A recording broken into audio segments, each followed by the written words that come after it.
Olá pessoal, bom dia. Meu nome é Samuel, sou desenvolvedor na Embrapa Cerrados. Hoje eu vou fazer uma breve apresentação sobre programação Python com um pacote de gráficos 3D VPython. Vocês podem notar que minha apresentação fugiu um pouco da usual, mas mais à frente explicarei o porquê desse formato. Então, o que a gente vai ver hoje vai ser algumas dicas sobre a instalação do VPython nas principais plataformas. Uma história rápida sobre o VPython, onde eu percebo mais que é sua aplicabilidade, onde ele é mais usado, né? E as novidades da versão 6. Em seguida, vamos ver alguns exemplos que escolhi a dedo para encaixar literalmente aqui na apresentação, que vão ilustrar um pouco o potencial do VPython. Ok? Vamos nessa.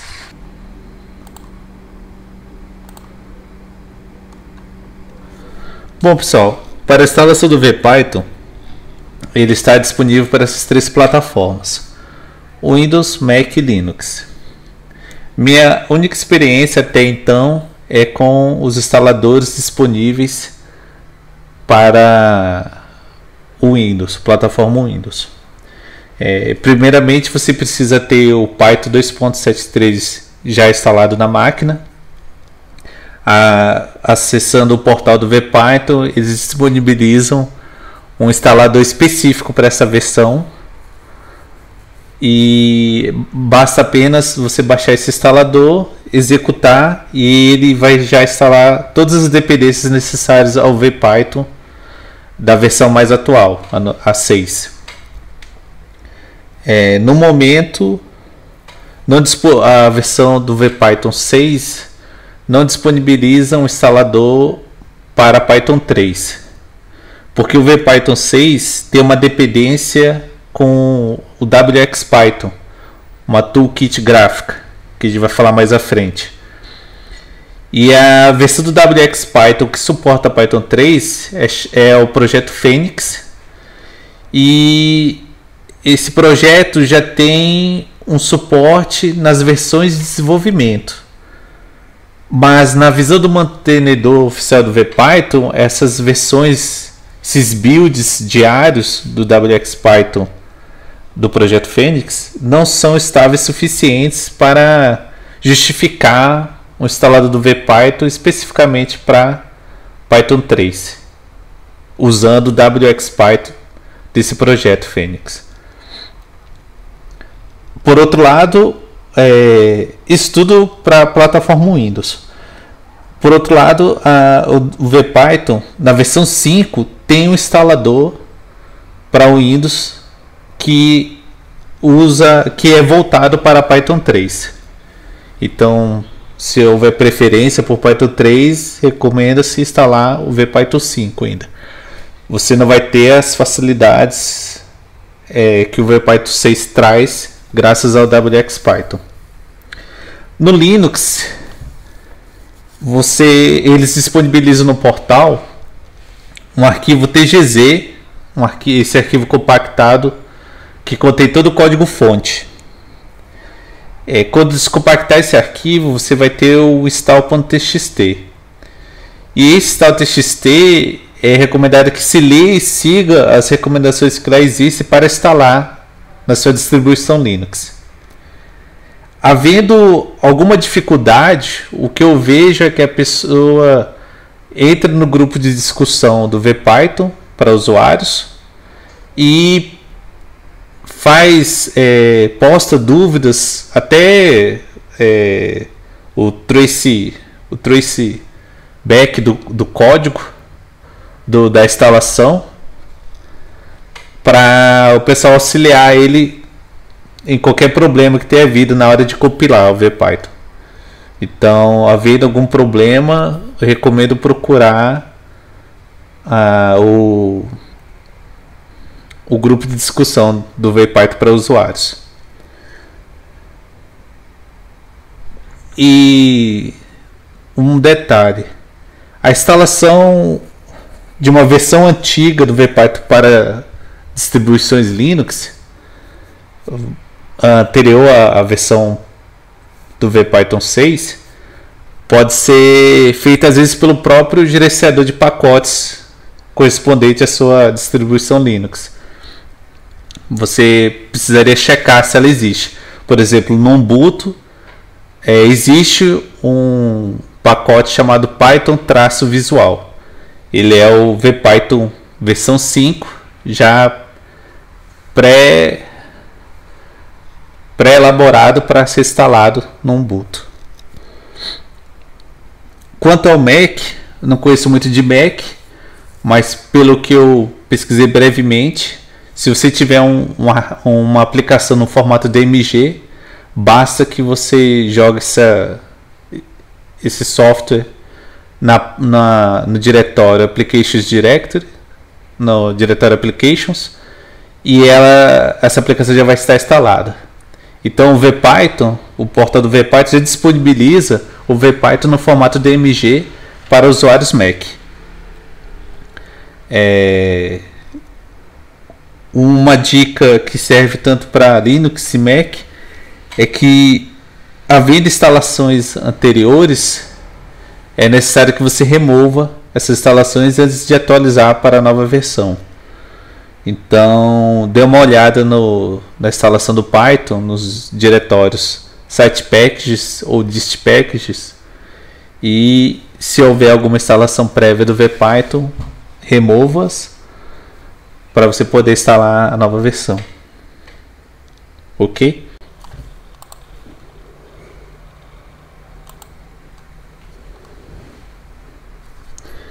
Agora, pessoal, vou falar um pouquinho sobre a história do VPython. No ano 2000, David Scherer, cursando o segundo ano de computação, criou a primeira versão do VPython. Ele unia a facilidade da programação Python na criação de objetos 3D, no posicionamento desses objetos num espaço tridimensional e por facilitar a interação nesse espaço. E para quem já programou 3D sabe como é penoso no início criar, gerenciar eventos de janela, para só então depois criar um dispositivo de contexto.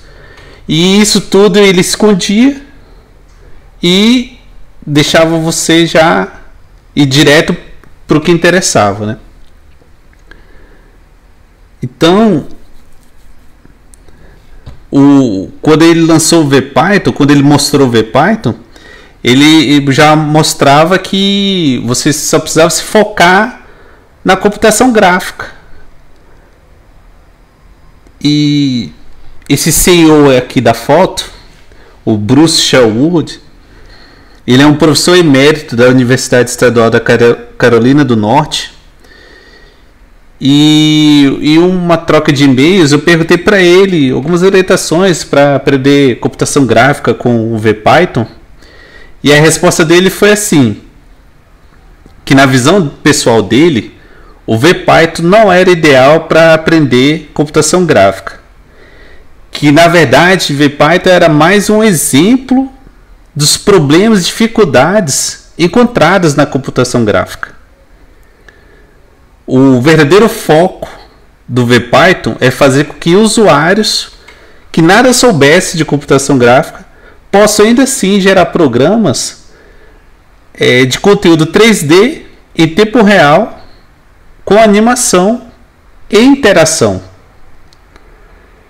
Então, galera, o VPython é isso, é focado para você já ir direto criar seus modelos em 3 dimensões, animá-los, criar suas simulações, já a partir direto para o que você deseja, como é o que o Python também proporciona, você se preocupar com o objetivo que você está perseguindo, né? E é por isso que dessa forma eu imagino que a grande aplicabilidade do VPython, pelo que eu vejo nas listas de discussões, quando fui procurar alguns códigos exemplos no portal nos links que o portal disponibilizava do VPython, né? Eu vejo que a grande concentração do uso do VPython é isso, primeiramente no ensino. Ele é usado para fazer as demonstrações, principalmente na área de física, fazer as simulações da parte de mecânica clássica, até astronomia e também elétrica e magnetismo. Fazer simulações, que é muito comum nessas áreas também, nos projetos, e prototipação. Assim, o que eu posso acrescentar também aqui de curiosidade é que nessa troca de e-mails com o Bruce, ele também comentou brevemente que aqueles que desejassem auxiliar na manutenção do VPython, ele fala que o código do VPython em sua grande parte C++. E C++, código C++, ele faz um wrapper em cima do OpenGL, né, uma camada de alto nível, para você não ter as complicações de lidar diretamente com o OpenGL. E aí é aquele negócio, me abriu os olhos para ver que se eu quiser realmente aprender computação gráfica, a melhor maneira é pegar o livro de computação gráfica e meter as caras usando OpenGL ou afins.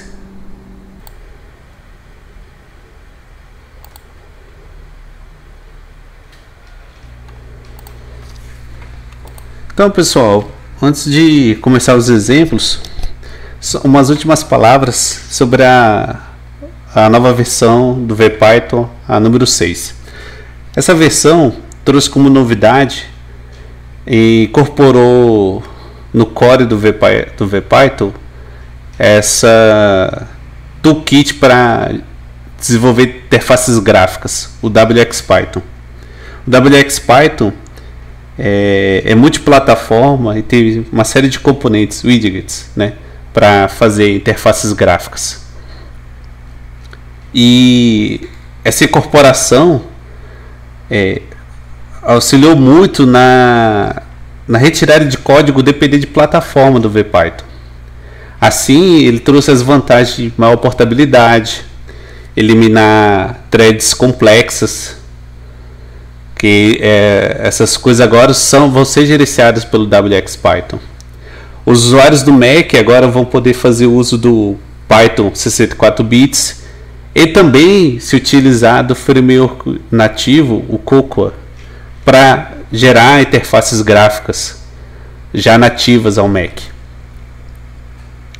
E quanto à sintaxe, o código e sim para fazer aplicações de VPython, nessa versão 6 só há uma exigência.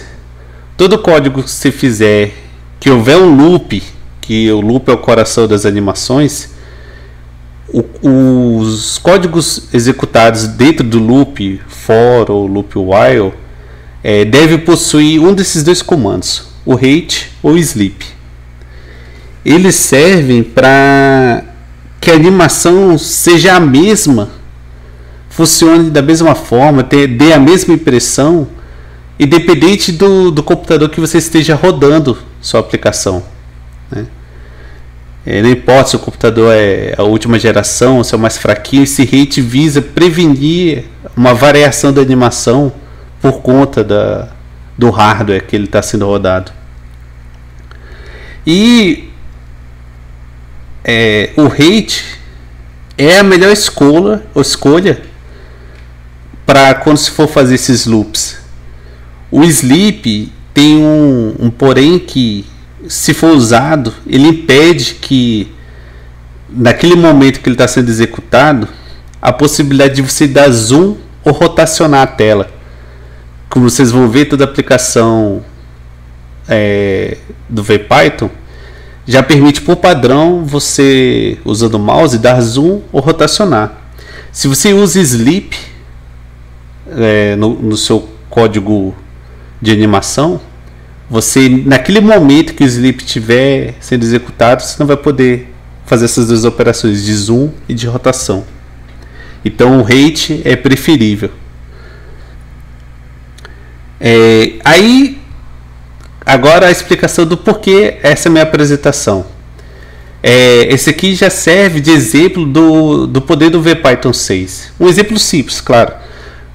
Eu fiz uma aplicação nessa versão do VPython 6 e graças ao WXPython eu pude criar essa janela, usar esse campo texto, né, esse text control aqui, para carregar códigos, e criei alguns botões para servirem de transição de slides, né,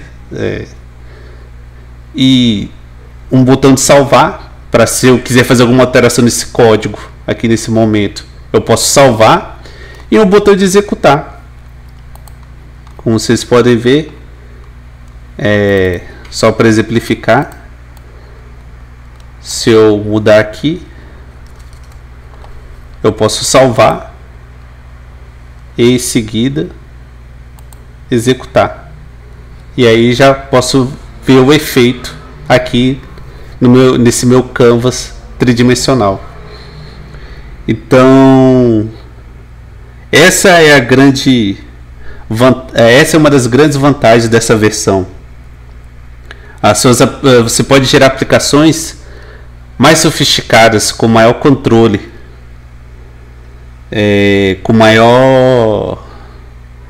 dar maior controle ao usuário da sua aplicação de conteúdo tridimensional. De certa forma, se a gente for fazer um breve retrospecto, David Scherer, quando criou o VPython, ele quis esconder exatamente isso, essa preocupação com a criação das janelas, o gerenciamento de eventos, mouse e tudo mais.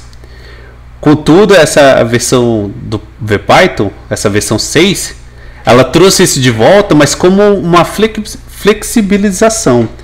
Se você desejar dar mais opções ao usuário de controles para sua aplicação, você pode usar as widgets do WXPython para tal. Porque nas versões anteriores do VPython era muito limitado esses controles de interface gráfica.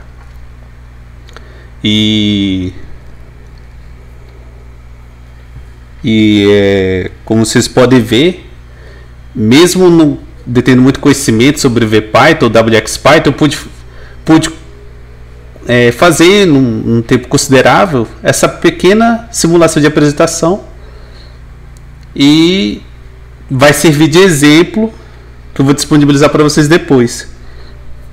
Isso não impede, isso daqui é realmente um exemplo, isso daqui não impede que você foque na ideia original, que é simplesmente se concentrar no código da sua aplicação tridimensional e não querer customizar a janela nem nada. É só, como eu disse, é só uma flexibilização da ideia original, né? E que aumenta muito o potencial da sua aplicação. Agora, antes de começar os exemplos, eu só queria pontuar que eu tentei tomar um certo cuidado. Os exemplos, todos até agora, esses meus slides, né? Todos até agora podem ser rodados fora dessa minha aplicação. Basta que você venha aqui e tire essas linhas, desfaça o comentário dessas linhas, dessas primeiras linhas. E aí você vai poder rodar independente da aplicação. Eu tive que fazer dessa forma para poder ter essa interação de codificar e mandar executar em seguida, para ver aqui o resultado já direto na tela. E os exemplos a seguir são do próprio VPython. Quando você instala o VPython, ele já vem com uma pasta exemplos. São exemplos de vários níveis, né, de dificuldade, né? E eu escolhi alguns apenas que pudesse se encaixar nessa minha apresentação e eu pudesse ver o resultado, pudesse ver o código e o resultado ao lado. E só para pontuar, como a apresentação é focada no VPython, então eu não vou entrar e como se faz janelas do GDC eventos e detalhes afins, que isso é WXPython. Isso eu consegui no próprio portal WXPython ou via pesquisa Google me virar o suficiente para conseguir montar isso aqui. Então a ideia agora é só focar nos exemplos e no código VPython em si, certinho? Ao final eu vou dar uns links e um deles vai ser do GitHub, que eu vou disponibilizar essa aplicação aqui para o pessoal poder dar uma olhadinha aí. Não é a melhor nem a mais a seguidora dos padrões, mas fica aí assim para o pessoal ter mais uma fontezinha de inspiração. Beleza? Vamos começar agora os exemplos. Então, pessoal, essa é o primeiro exemplo. É o balse.py, um dos primeiros códigos de exemplos que veio na instalação do VPython. É muito simples, como vocês veem, é um piso onde tem uma bola aparentemente quicando, né? Por padrão, toda essa área onde sai o resultado do seu código, esse canvas tridimensional, ele já permite que você, utilizando o mouse, possa rotacionar ou dar zoom. Para rotacionar, você clica com o botão direito do mouse, arrastando você já pode ver sobre outra perspectiva. Se seu mouse for de 3 botões, sendo que o botão do meio é o scroll, você clicando nele e arrastando o mouse, você pode afastar ou aproximar seu resultado, né? Seu conteúdo tridimensional. Então, esse primeiro exemplo aqui é bem simples. Ele utiliza um objeto box. O objeto box, ele cria um cubo. Só que aqui ele customizou esse cubo. Ele disse que o comprimento dele é 4, a altura é 0.5 e a largura é 4, e definiu a cor. Essa definição, se você olhar na documentação, pode ser feita de outra maneira também. Aqui ele definiu cada um desses parâmetros, mas existe um parâmetro chamado size, que você define uma tupla de 3 elementos que correspondem também ao comprimento, altura e largura.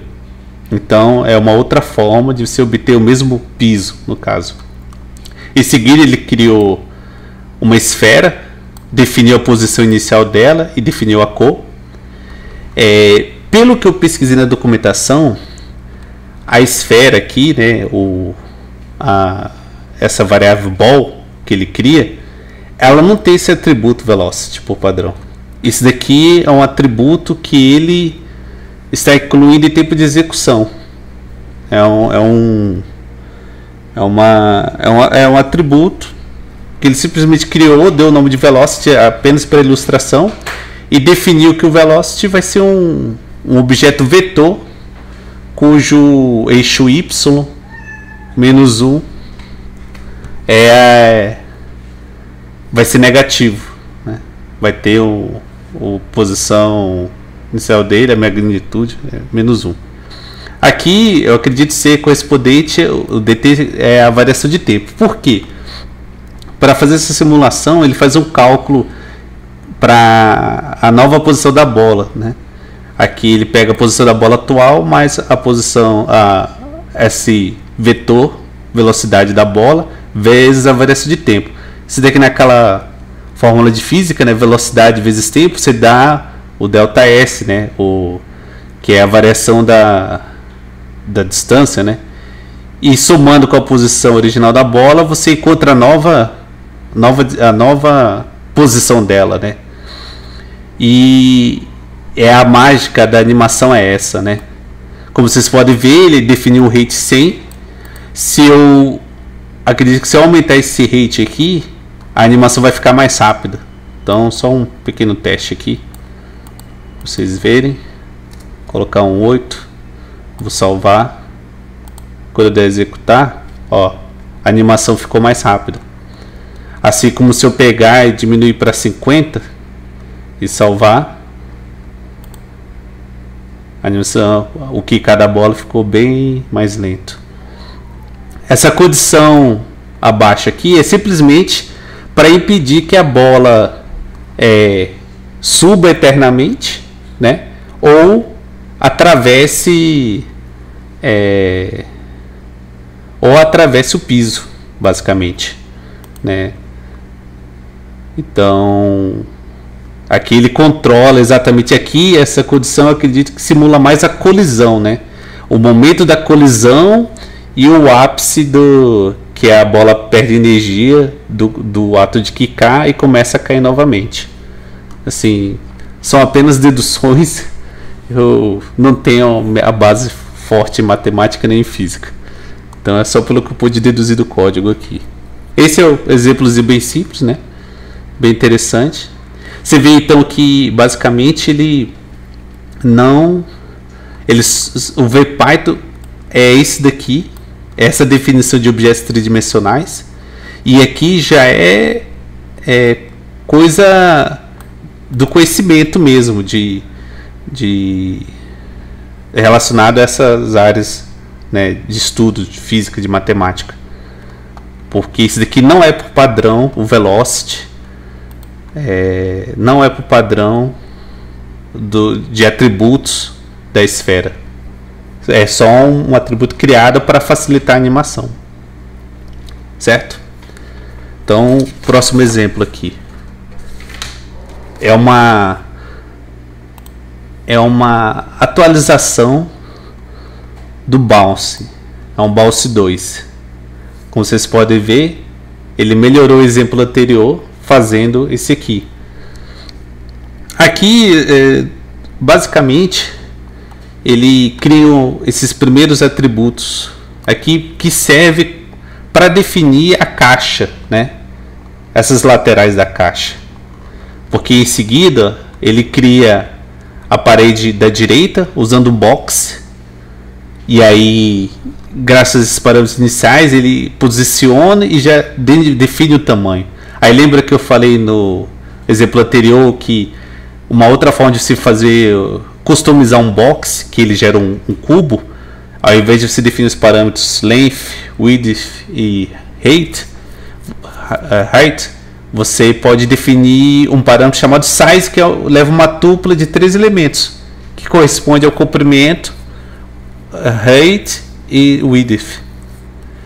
Então ele faz 4 boxes para simular as paredes da caixa, a direita, a esquerda, depois o piso, o teto e por fim aqui embaixo, né, o fundo. E como eu vi, ele seta as cores, né? Aqui uma outra maneira de você setar a cor, você pode definir uma tupla de 3 elementos, que corresponde o primeiro elemento ao valores de vermelho, o segundo elemento valores de verde e o terceiro elemento valores de azul. Esses valores variam de 0 a 1, né? E aqui, para definir a parede de fundo, ele colocou 0.7 em todos, né? E aí dá essa tonalidade do fundo. Quando você usa color.blue, ele já definiu previamente, isso você pode consultar abrindo o código Python, que vem na instalação do VPython que esse colo Porto Blue nada mais corresponde do que uma tupla também de 3 elementos, que vai ser basicamente o primeiro elemento o vermelho 0, o segundo elemento o verde 0 e o terceiro elemento 1. E aí internamente ele consegue fazer os cálculos e colorir esse objeto tridimensional. Aí em seguida ele faz a esfera, que é a bolinha verde, né? Dá a cor e dá o raio da esfera. Aqui exatamente é que nem o exemplo anterior. Esse atributo mass, né, a massa, e esse atributo p não são do padrão da biblioteca VPython. Aqui já é a lógica do autor original sendo definida para fazer o cálculo, né, da animação. E aqui ele define a nova valor da variável side, porque ela é definida originalmente aqui em cima, para ajudar a criação das paredes, né, side 4. Mas aqui ele define o novo valor dela porque ela vai ser fundamental na hora de fazer as condições aqui embaixo e gerar a ilusão da colisão, né?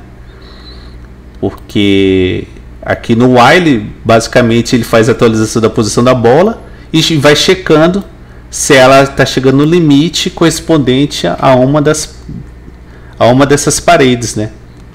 Dando a ilusão de colisão.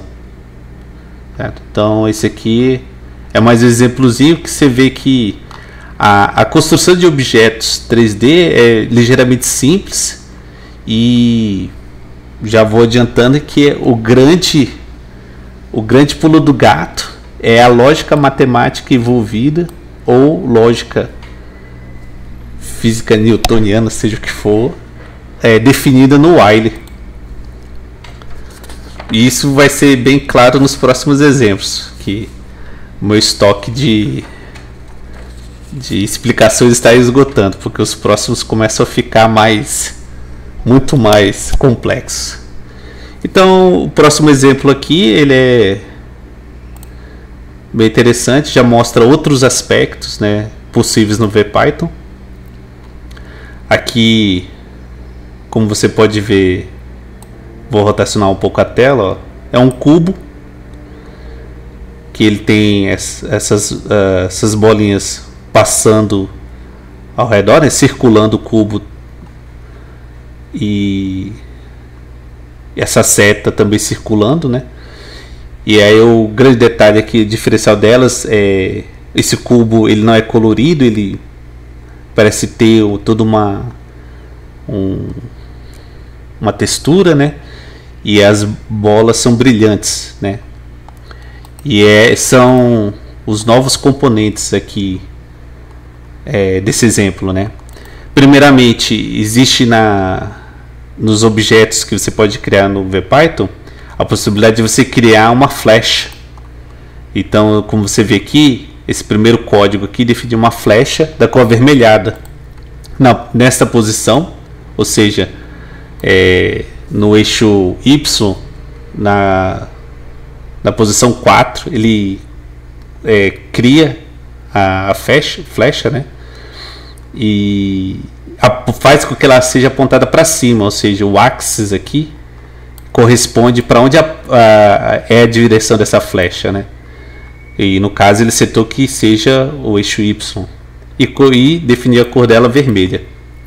Em seguida ele definiu uma caixa, certo? Que é aqui o cubo. Você vê que ele deu novamente ele usou o size ao invés de definir o height, o width e o length, né? Ele usou o size, que é mais prático. Definiu uma nova cor para ela, certo? E aqui é a novidade, ele texturizou esse cubo. Quando a gente vai programar em 3 dimensões, você aprende que uma vez que você criou seu modelo, seu objeto tridimensional, você pode ou colori-lo ou então usar um material, que na verdade eles chamam também de texturização, né? Essa texturização pode ser desde ser um array de cores, por exemplo, que é definido para cada vértice de triângulo daquele objeto tridimensional, ou então uma imagem que você consegue adequar ela àquele objeto. O VPython já disponibiliza algumas texturas já pré-definidas. No caso aqui, você chama o objeto materials e aí ele escolhe essa textura, né, esse material para compor o cubo. No código fonte, lá o código Python, você tem como ver quais são as outras texturas disponíveis, né? Em seguida, ele cria uma esfera. Essa esfera ele define o raio, a posição novamente, a cor magenta, padrão do VPython, né? Color.magenta, que é essa bolinha aqui, roseada, né? E um novo material, ela vai ser um material do tipo emissivo, que acho que tem a ver mais com a ajuda na disseminação da luz. Depois ele define a bolinha amarela, também dá o mesmo tipo de material emissivo. Define mais uma flash, essa flash que fica girando aqui de coloração esverdeada. E aí define 3 focos de luz: o local light, que vai usar a mesma posição da bolinha de magenta, certo? É por isso que a bolinha colore o cubo, né? Por onde ela passa pelas faces do cubo, ela vai colorindo, né?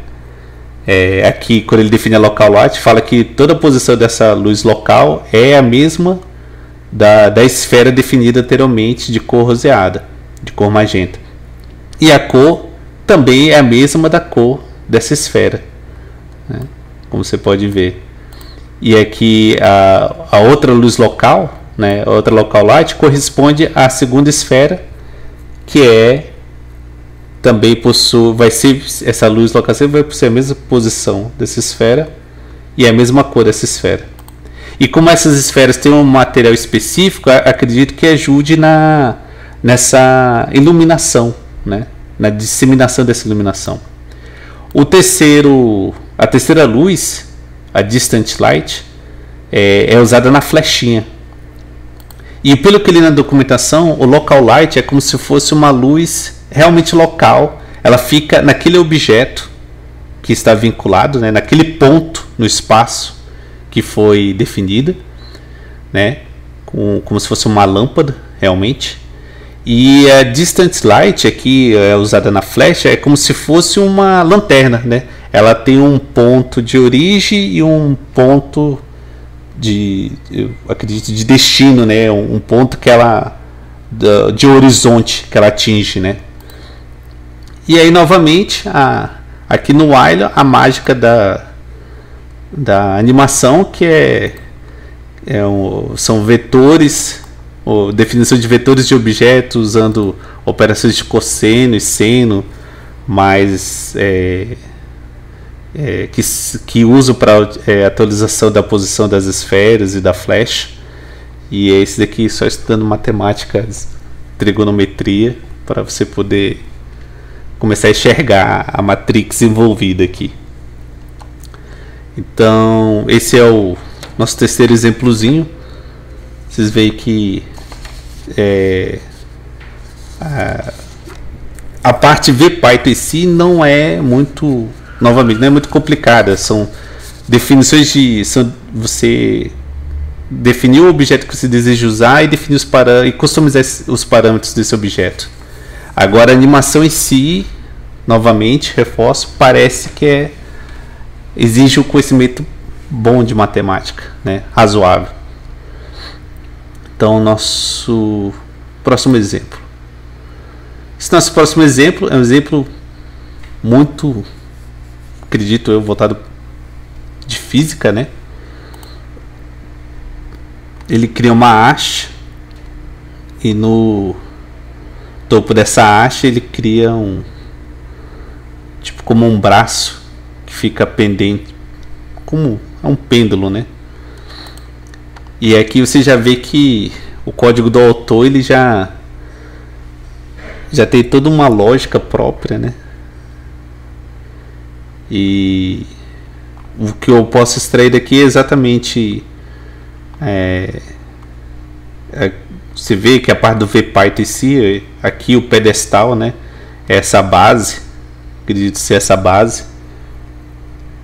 E não, o pedestal é essa torre, né? E a base é esse código aqui, né? Que faz aqui a base. E aqui o que eu posso incrementar de novidade é esse frame. O que vi na documentação é que frame é um recurso que você usa para agrupar objetos tridimensionais. E aí é graças a esse frame, eu acredito, que possibilita que essa animação seja tenha essa proporção de que um elemento, quando se move, afeta o outro elemento, né? Esse em vermelho, quando sofre uma rotação, uma translação, ele afete também aqui esse esverdeado, graças a esse objeto frame, que conforme você vê aqui o código, ó, a barra 1 aqui é vermelha, né? Ela recebe o frame 1. Então essa barra ela já está utilizando o frame para ficar agrupada.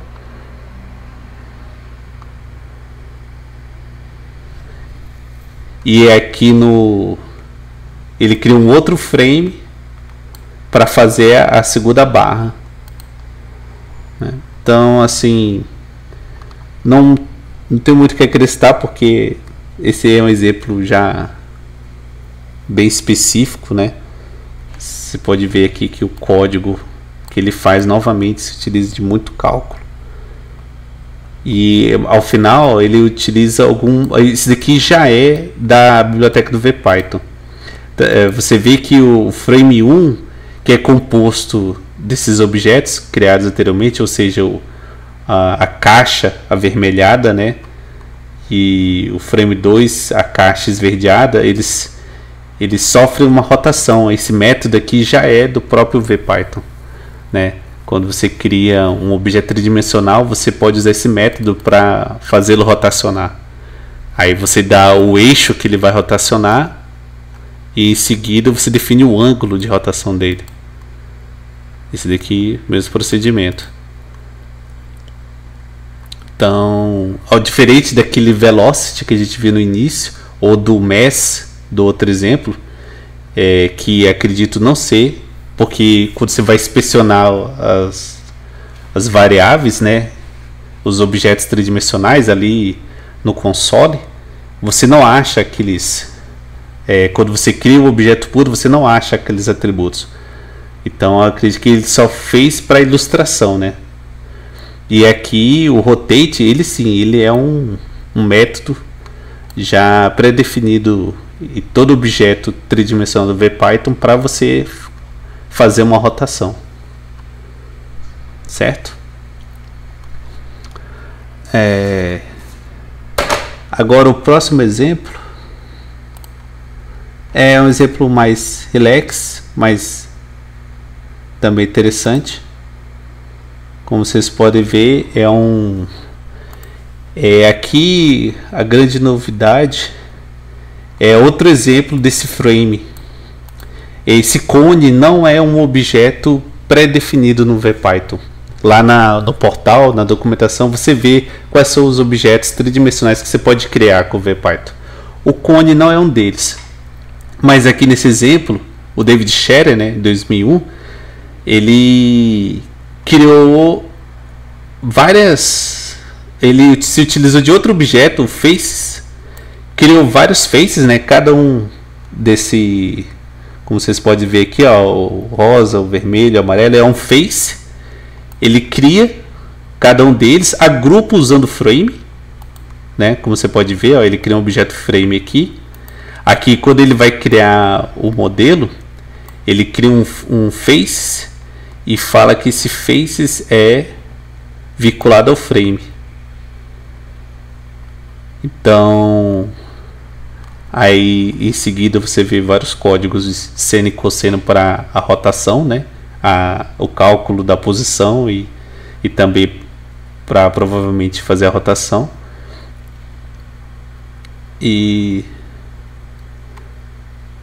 cálculo de normal e tudo, né? E aí você pode ver que aqui de VPython, né? Você tem como construir objetos tridimensionais customizados, né? Que não vem na biblioteca padrão do VPython, utilizando faces, né? Você vai criando polígonos e você, no caso, pode agrupá-los, né? Para agirem como se fosse um objeto só. E aqui o while, que como você tem um objeto agrupado, o F, né, que é o frame, esse frame é composto de vários faces, você pode fazer um rotate no frame que ele vai poder fazer toda a rotação desse cone. Aqui tem como eu alterar, colocar um pouco a mais de ângulo, salvo. Aí você vê que já aumenta a velocidade de rotação do cone. Esse cubo aqui é mera ilustração. Acho que é só para demonstração, né, que o cone está rotacionando em torno de um eixo.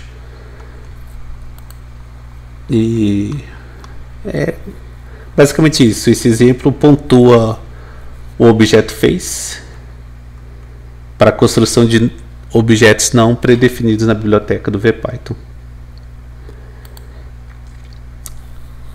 Agora esse é um exemplo muito bom. Esse próximo exemplo aqui, ele é chamado de giroscópio. Ele é um exemplo bem com os fundamentos de física, né, de mola, de rotação de eixo e tudo mais, né? Mas aqui realmente é apenas demonstrativo. Eu acho que já falei bastante besteira nesses exemplos, então já não me atrevo mais a explicar aqui todo esse processo.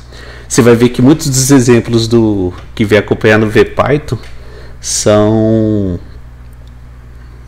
realmente assim coisas para você fazer linha a linha, para você poder entender como o autor imaginou aquilo ali.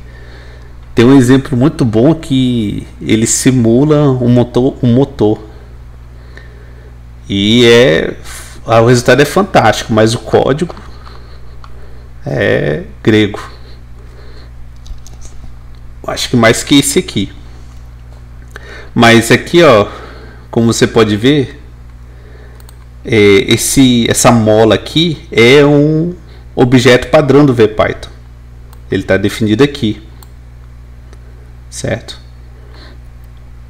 Um outro aqui que eu vi, o cilindro, já também é um objeto predefinido do VPython. Ele cruza aqui essa roda, né? Certo? Esse cilindro aqui. O rotor, como ele chama, né? Acredito ser o disco maior, certo? E existe um novo elemento aqui, que é o curve, que não é um objeto tridimensional do VPython. Ele é um objeto do tipo path. Objetos path são como se fossem objetos de duas dimensões.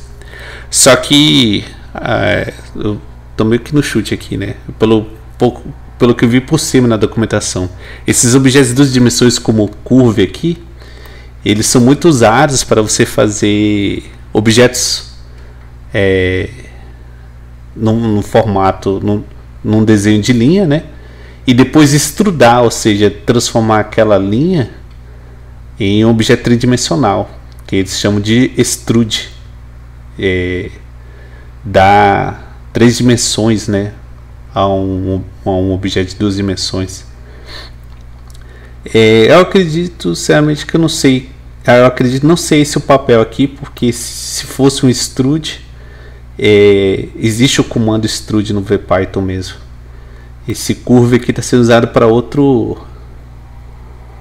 intuito.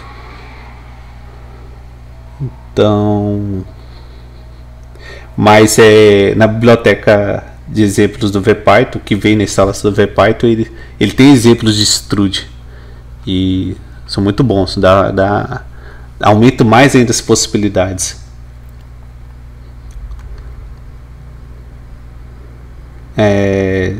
Acredito que tenha como eu definir aqui uma curiosidade. Deixa eu ver. Sim. Aqui ele colocou um brindezinho. Quando você define true aqui nessa variável, você pode ver exatamente, como você vê, é um exemplo de simulação física, né? De mola e rotação, né? De ângulo, de momento, seja lá o que for. Ele ainda, esse exemplo que ele fez, ele ainda criou os eixos, né? Com as flechas ele criou os eixos de força, né? Assim, para simbolizar, né? Aonde está apontando a força do deslocamento, não sei. Certo.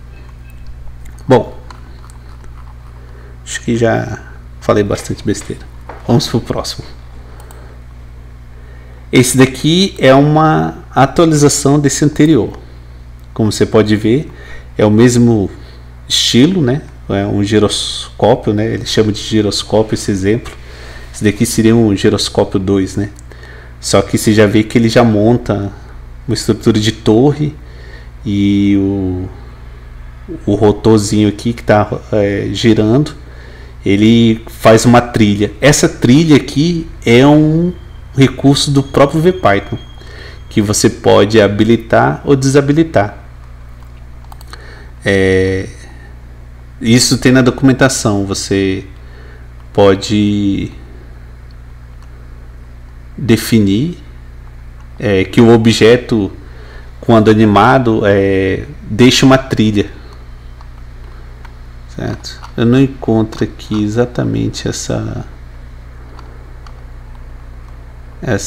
trecho de código, mas tem exemplos na biblioteca do VPython que você, e na documentação fala também, que você pode exatamente, quando fazer animação de objetos, você pode habilitar ou desabilitar a trilha que ele deixa conforme a animação que ele executa, né? E aqui, como vocês veem, o VPython mesmo cria um cubo customizado, cria outro cubo customizado, cria um frame para poder isso agir como um objeto único, cria um cilindro, outro cilindro, cada um cilindro é esse daqui, o outro é esse né, achatado. E aí vem a mágica do while, matemática trigonométrica comendo solta, né? Bom, nossos exemplos estão acabando. Acho que esse próximo é o último. Esse exemplo é bem legalzinho. Ele já tem uma interação legal com o usuário. Ele é um exemplo de torre de Hanoi. Como você pode ver aqui, o autor desse código, ele criou a torre de Hanoi direitinho. Ele alinha, como você pode ver, ó, rotacionando aqui, ele alinha direitinho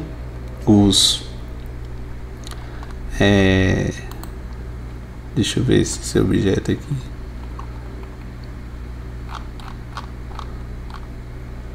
São cilindros, né? Esses três achos aqui são cilindros. Ele cria uns anéis, mas a partir de quê? Sim, existe um objeto agora lembrando, na documentação existe um objeto chamado ring, anel, né? Que é o que ele faz aqui para ser esses anéis aqui, para simular o exemplo da torre de Hanoi, né? E como você pode ver, ó, isso aqui já é coisa do VPython, esse tratamento de evento do mouse, né? Essa validação aqui, essa captura de clique do mouse já é do próprio VPython, né? Esse daqui já existia nas versões anteriores do VPython. Isso daqui não é uma exclusividade do WXPython. Então ele consegue capturar um mouse, vincular o objeto e definir a nova posição dele. E no caso até que ele consegue alinhar, né, com o cilindro em questão, né?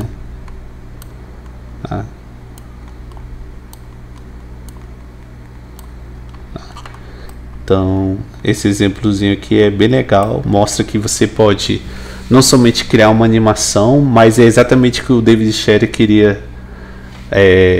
tinha como objetivo, que é você criar um modelo,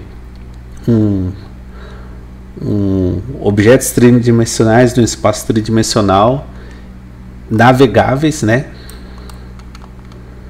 e interativos, né, que o usuário pode pegar e manipulá-los. E você agora, nessa versão do VPython 6, você ainda pode criar componentes aqui na interface gráfica que influenciam também nessa simulação. O código não vou nem entrar aqui, como você já vê, né, o código, como é grande, já tá até meio bagunçado nesse meu editor, nesse meu text control aqui, né? Já fica difícil até de você manipular aqui alguma coisa. Você vai ver que algumas linhas desse exemplo estão comentadas, que são as linhas originais. Eu adaptei para funcionar na minha aplicação, né? Então eu recomendo usar o exemplo original que veio com o VPython, mas se você quiser usar esse, basta apagar aqui essa minha linha e descomentar a linha logo à frente, que você vai poder ver o exemplo original. Assim como eu falei no início, que descomentando as primeiras linhas, você vai poder executar esse exemplo sem a necessidade da minha aplicação, ou dando direto com 2 cliques no arquivo, né, ou no prompt de comando. E é isso, pessoal. Aqui voltemos ao meus exemplos simples de VPython feitos por mim mesmo. Esses slides com textos que são o que eu pude elaborar nesse meu tempo.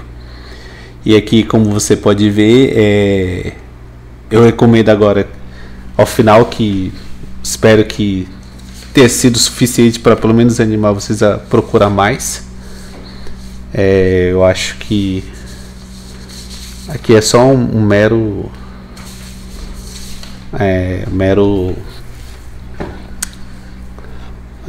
como se fala, apenas para amostra, né, do potencial. Tem os exemplos, os bons exemplos eu não pude mostrar porque não ia ter como caber aqui, precisava de uma adaptação considerável. Tem alguns exemplos que ficariam pesados, né, ainda mais para gravar aqui o vídeo. Mas é isso, acesse o vpython.org, lá a documentação auxilia muito, bastante. Se você for na parte de contents contributed.html, vocês vão ver os exemplos gerados por terceiros e disponibilizados para o portal do VPython. Ou seja, outras instituições de educação, outros usuários de VPython que fizeram grandes e complexos exemplos e disponibilizaram publicamente no site do VPython para ilustrar, né, o poder que ele traz na parte de simulação, prototipação. Esse site aqui, o Meta Interactions, é um livro feito pela Ruth Shebey, que é uma professora, acredito ser, né, uma professora lá do mesmo da mesma Universidade Estadual da Carolina do Norte, em parceria com o Bruce Sherwood, que esse livro é ensinando física mecânica sobre uma abordagem moderna, e ensina também a parte de elétrica e magnetismo. E ele ensina também dando como exemplo códigos EVPython que foram codificados pelo Bruce Sherwood, que é o principal mantenedor do VPython hoje, né? Para construção da interface gráfica, consultar o WXPython e ficar ligado no Google Groups do VPython Users, que eles são assim de grande ajuda.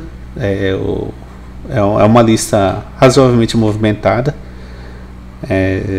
Você vê que o Bruce Sherwood ele é muito ativo, ele trouxe essa nova versão do VPython, acho basicamente sozinho. O Steven Pickerme ele auxiliou na elaboração de alguns instaladores, principalmente ele é a referência na parte de Linux. Então o Bruce é um cara muito cheio de boa vontade, você manda dúvida para ele rapidamente responde, sabe? Ele tem um prazer muito bom de auxiliar o pessoal. E aqui é o GitHub que eu vou disponibilizar essa aplicação. Então é isso aí. Eu agradeço a todos aí pela paciência, né? Acabou ficando acho que meio grandinho esse vídeo. E obrigado, Marcel. Obrigado aí, pessoal, pela oportunidade. Espero que vocês tenham gostado aí, animado aí para mexer. Abraço aí, pessoal. Até mais.